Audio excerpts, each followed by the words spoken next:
سلامونه جوړ په خیر. هیله د ټول به روغ جوړ او خوشحاله یاست. موږ د محترم مختار لالا له کتابه څخه یو څو اصطلاحات چې په هغه کې موږ پر سیاسي اصطلاحاتو باندې خبره کوو. دا لړۍ موږ پیل کړې ده. نو په هغه کې چې کوم ګوندي مبارزه یعنی د یو قام د وطن د خپلواکۍ لپاره، د یو ملت د ازادۍ لپاره د یو ګوند مبارزه، د یو ګوند مزاحمتي کردار. نو په دې هکله به موږ خبره کوو چې کوم د ګوند مبارزه ده هغه په دوه شکله کې وي. یو باندنۍ مبارزه وي، یو په ګوند کې دننه مبارزه وي. چې کومه باندنۍ مبارزه ده یعنی د پارټۍ د خپلو ارمانونو، د خپلو هدفونو او پروګرامونو د عملي کولو دپاره سرته رسوي. باندنۍ مبارزه د قامي ازادۍ، جمهوریت، سماجي انصاف او ملي استقلال د دشمنانو او د هغو د دایمي او وقتي اتحادیانو په خلاف او د خلکو د دایمي وقتي اتحادیانو په مرسته صورت مومي. دا د ګوند اصلي مبارزه ده او په درې لویو برخو یعنی نظریاتي، سیاسي او اقتصادي شکلونو څرګندیږي. دا مبارزه په دوه شکله سرته رسیدلی شي. یو هغه مبارزه ده چې هغه ښکاره وي، د قانون د لارې وي. یو پټه مبارزه یعنی خفیه مبارزه، یعنی د قانوني بندشونو په صورت کې په مخفي حالاتو کې کیږي. کله چې ګوند ښکاره او قانوني کار کوي نو له دې سره هر وخت دې ته تیار اوسېدل پکار وي چې د استعماري او مرتجع قوتونو په پارټۍ د حملې او پابندۍ لګولو په صورت کې پارټۍ مخفي کار ته تیار اوسي. په عامو حالاتو کې د ښکاره او پټ کار دپاره هر وخت ځان تیار ساتل پکار وي. په ګوندي شعارونو د پوهېدلو او د خلکو په نظریاتو د مجهز کولو دپاره د ښکاره سازمانونو او قانوني امکاناتو په نه استفاده کول ډیر زیات ضروري وي. او بیا د ښکاره او پټ کار یو ځای کول ډیر هنر او تدبیر غواړي. پاس ذکر شوي ګوندي مبارزه بنیادي هدف ته د رسېدو او انقلاب کامیابۍ ته په دوو طریقو سرته رسیږي چې یو یې پرامن او بله یې مسله جګړو لار ده. پرامن جګړو یعنې دایرې، هړتالونه او پارلمان.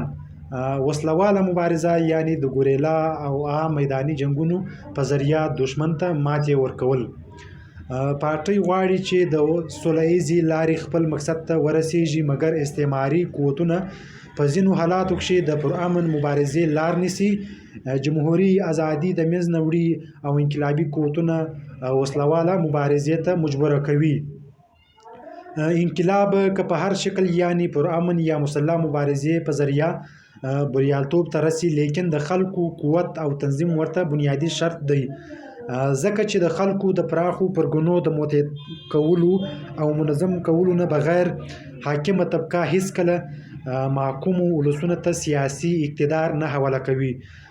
د انقلاب بنیادي مسله د سیاسي اقتدار لاسته راوړل دي او د لاسته راوړلو طریقه یې لري. د پارټۍ دننه مبارزه دې ته وایي چې د پارټۍ د وحدت نظریاتو او سیاسي میشن دپاره ګوندي تشکیلات د شي یا کین اړخونو د انحرافاتو مخه ونیسي. دا مبارزه باید د پارټۍ د ادارو دننه او د جمهوري مرکزیت د اصولو مطابق روانه اوسي. په انقلابي پارټیانو کې د ګروپ بندۍ دپاره هیڅ ځای نشته. بل خوا چې کوم دی ایډیالوژیکي یا نظریاتي مبارزه د ټولنیز بدلون یا انقلاب، ازادۍ او خپلواکۍ لپاره د سیاسي او اقتصادي مبارزې ترڅنګ ایډیالوژیکي یا نظریاتي مبارزه ډیره مهمه ده. دا ځکه چې استعماري او استثماري طبقات د کلتور، اقتصاد، ایډیالوژۍ او په نورو ډیرو پردو کې په مختلفو شکلونو راځي، خپل نفوذ او اقتدار قایموي او دوام ورته ورکوي. نو ځکه ملي ډیموکراټیک او انقلابي قوتونه وظیفه لري چې د دوی په ضد نظریاتي او ایډیالوژیکي مبارزه وکړي. دوی باید د خپلو ملي ګټو، ملي استقلال، ملي حاکمیت، د خاورې تمامیت او د خپلو ولسونو د ازادۍ، پرامن او آبادۍ لپاره خپل ځانونه په علمي او انقلابي نظریاتو سنبال کړي. د دوست او دشمن پیژندګلوي وکړي، د پارټۍ دننه او بهر د داسې عناصرو په خلاف چې پارټۍ مهم پسندي یا مصلحت پسندۍ ته راکاږي. علمي طور سره نه پخلا کېدونکې مبارزه وکړي او د انحرافي اشخاصو په ضد اصولي او دوامداره مبارزه وکړي. د ګوند ممبرانو له پکار ده چې د دوی په فاسد او عوام دشمنه مقاصدو ولسونه خبر کړي او ګوند سالم وساتي. ورسره قامي مسله، د قامي مسلې اهمیت او هدف په هره زمانه کښې یو شان نشي پاتې کېدلی. د ملتونو د شته کېدو په دوران کښې ملي مسله د جاګیردارۍ د خاتمې او قامي ریاستونو د تشکیل سره تړلې وه. د امپریالیزم په دوران کښې ملي مسله په بین المللي مسله بدله شوه او د استعماري غلامۍ نه د ازادۍ د مسلې شکل یې واخیست. ولې چې سامراجي دور کښې د دنیا په محکومو او حاکمو قومونو تقسیم شوه. سامراجي سرمایه‌دارانه نظام د ملتونو د ازادۍ سخت مخالف او د خلکو خپلواکي د مرۍ نه نیسي. په دې دوران کښې ملي مسله د یو ریاست د داخلي مسلې د حدود نه ووتله او په جهاني سطح د غلامو قومونو د ازادۍ مسله ترې جوړه شوه. قامي سوال د ځمکې د مسلې سره نه نښلوونکی تعلق لري، ولې چې په ملي ازادي بخښونکو غورځنګونو کښې د ګډون کوونکو لویه برخه پاکستانیانو مشتمله وي.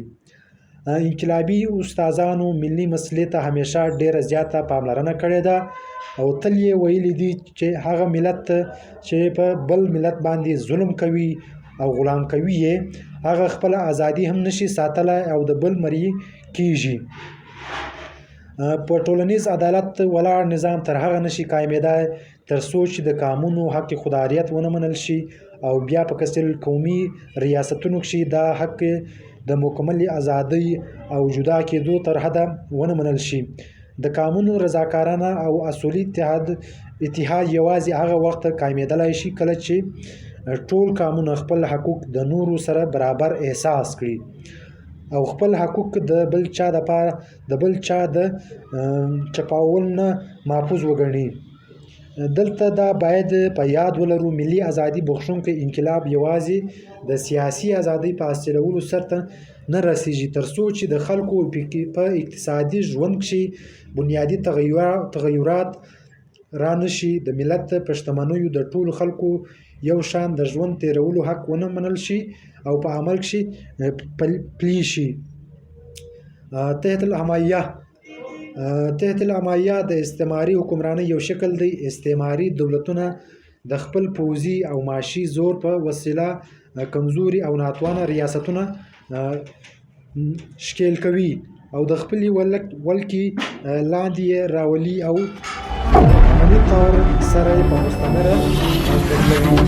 د پاکستان استعماري ریاست د ډیورنډ د استعماري کرښې جنوب او مشرق طرف ته پراته پښتانه یعنی خیبر پښتونخوا، جنوبي پښتونخوا، منځنۍ پښتونخوا او د اباسین پورې تر مارګلې پرتې پښتنې سیمې په مستمره بدلې کړي دي او آزاد افغانستان تحت الامایه کول غواړي.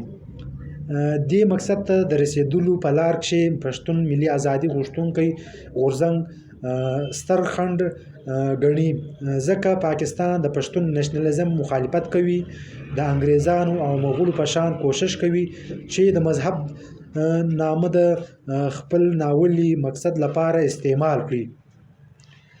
پاکستانی جاسوسي ادارې په محکومو پښتونخوا او افغانستان کښې په ښکاره د مذهبي ګوندونو بنسټپالو افراطي ترهګرو مرسته او سرپرستي کوي. دوی غواړي چې د پاکستان دننه د پښتون ملي غورځنګ مخنیوی وکړي او هم په افغانستان کښې د بنسټپالو په ذریعه د خپل نفوذ ساحه پراخه کړي. ISI په افغانستان کښې د خپل ستراتیژیکي ژورتیا پلان دپاره ډېره هڅې کوي. دوی غواړي چې افغانستان تل د پاکستان د نفوذو ساحه وي. او د دې دپاره ضروري ده چې افغانستان یو پسمانده او محتاجه ملک وساتل شي او د محکومې پښتونخوا پښتانه د کابل په ځای لاهور ته د امید په سترګو وګوري.